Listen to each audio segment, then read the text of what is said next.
Assalamualaikum warahmatullahi wabarakatuh. Perkenalkan, nama saya Muhammad Rizky Pratama. Saya dari sekolah SMA Negeri 94 Jakarta, kelas 11 IPA 3. Pada kesempatan kali ini, saya akan menyampaikan materi biologi tentang kelenjar dan fungsi hormonnya. Yang pertama ada kelenjar adrenal. Kelenjar adrenal atau kelenjar anak ginjal merupakan kelenjar yang terletak di atas ginjal yang berbentuk segitiga. Kelenjar adrenal ini tidak memiliki saluran sehingga disebut kelenjar ductless.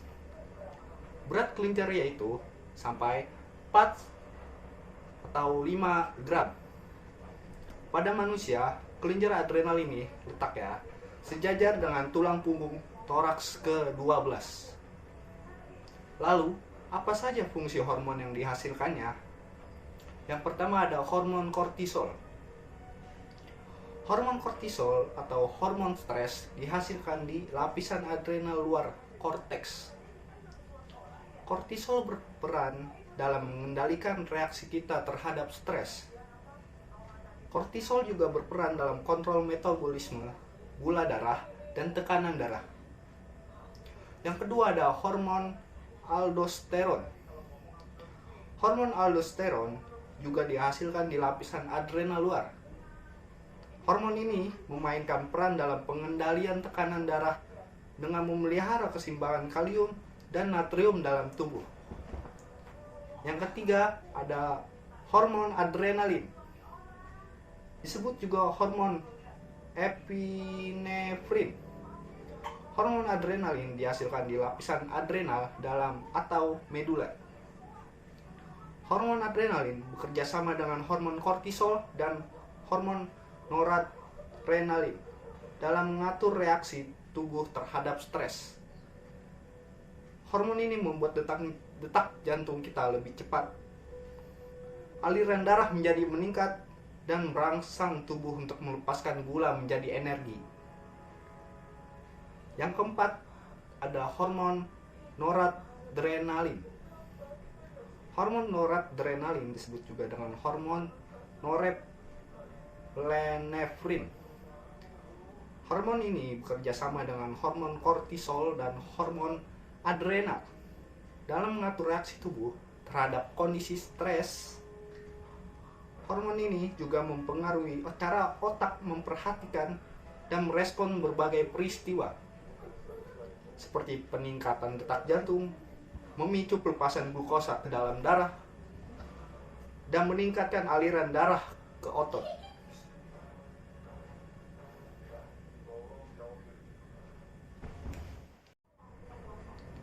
Adapun yang dimaksud dengan kelenjar pankreas adalah kelompok sel yang terletak pada pankreas dan yang dikenal dengan pulau-pulau Langerhans.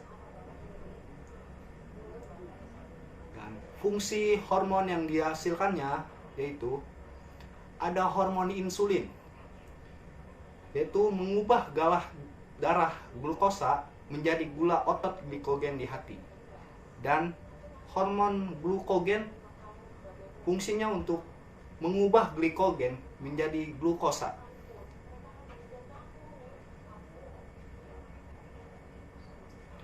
Yang ketiga ada kelenjar timus.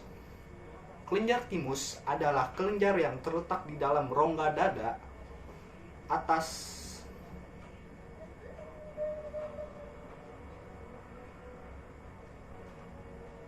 Yang ketiga ada kelenjar timus. Kelenjar timus adalah kelenjar yang terletak di dalam rongga dada atas dan memiliki fungsi utama untuk memproduksi sel limfosit T. Organ ini termasuk ke dalam organ endokrin yang penting dalam sistem kekebalan tubuh. Kelenjar timus akan tumbuh dan mencapai berat maksimalnya ketika manusia memasuki masa pubertas, kemudian hilang ketika beranjak dewasa. Oleh karena itu, kelenjar timus sering hanya dijumpai pada anak-anak usia di bawah 18 tahun. Warna kelenjar ini kemerah-merahan dan terdiri dari 2 lobus. Fungsinya yaitu Yang pertama, memproduksi sel limfosit T. Kelenjar timus akan memproduksi hormon timosin. Hormon ini berfungsi sebagai pemicu pembentuk sel limfosit T dalam tubuh. Sel limfosit T itu sendiri merupakan kelompok sel darah putih yang sangat penting dalam sistem kekebalan tubuh, terutama sistem kekebalan tubuh seluler. Sel limfosit T dapat membedakan jenis patogen berdasarkan kemampuannya berevolusi sepanjang waktu. Yang kedua, sedikit berperan dalam pertumbuhan sampai masa pubertas. Selain bagian dari sistem imun, kelenjar timus juga memiliki sedikit peran untuk pertumbuhan seseorang karena pada kelenjar timus terdapat penumpukan hormon pertumbuhan, yaitu hormon somatotrof.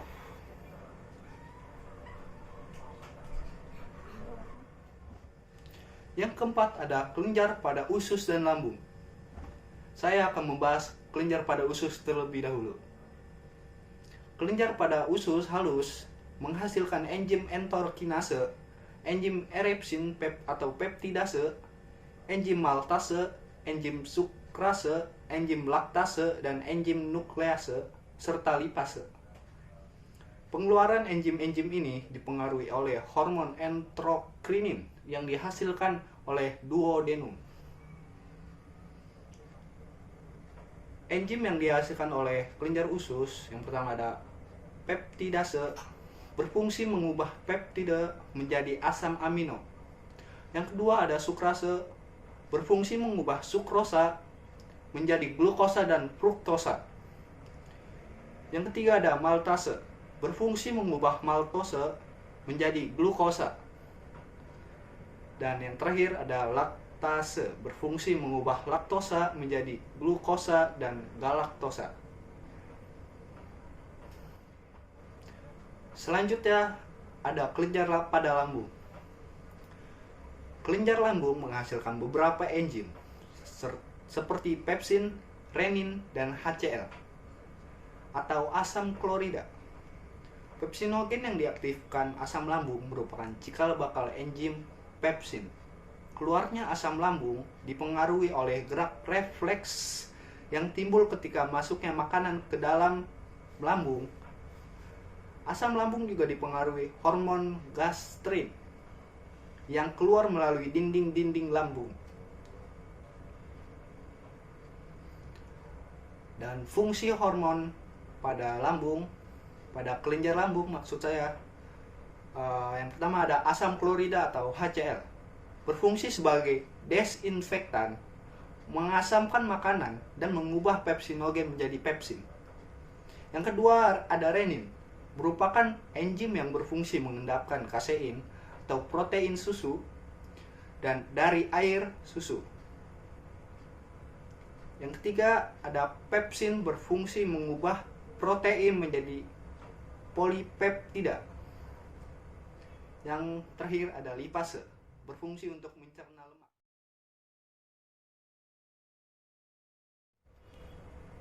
Dan yang terakhir ada kelenjar kelamin pria dan kelenjar kelamin wanita. Kelenjar kelamin pria yaitu testis. Testis merupakan kelenjar kelamin yang hanya ada pada pria, pastinya. Adapun dua buah testis atau sepasang yang dibungkus rapi dengan skrotum. Salah satu hormon yang dihasilkan oleh kelenjar kelamin pria ini ialah hormon testosteron yang mempunyai fungsi untuk menimbulkan dan memelihara kelangsungan tanda-tanda kelamin sekunder.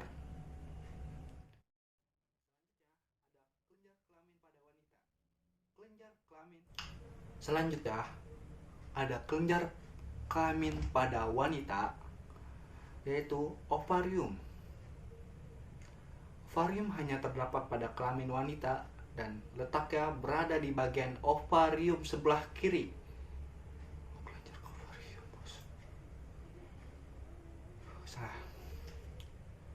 Selanjutnya ada kelenjar kelamin pada wanita. Kelenjar kelamin pada wanita yaitu kelenjar ovarium. Hanya terdapat pada kelamin wanita dan letaknya berada di bagian ovarium sebelah kiri dan juga sebelah kanan dari bagian uterus.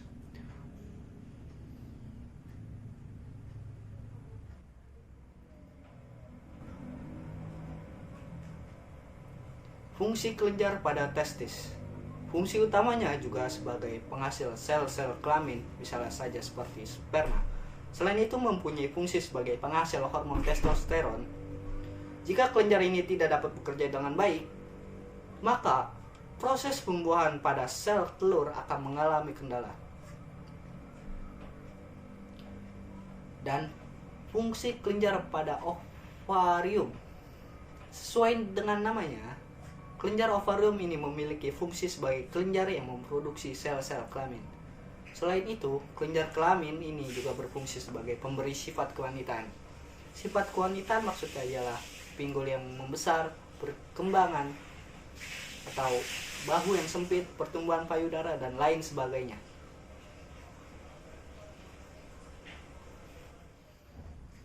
Ya, sampai situ saja pembahasannya. Sekian dari saya. Jika ada salah kata, mohon dimaafkan. Wassalamualaikum warahmatullahi wabarakatuh.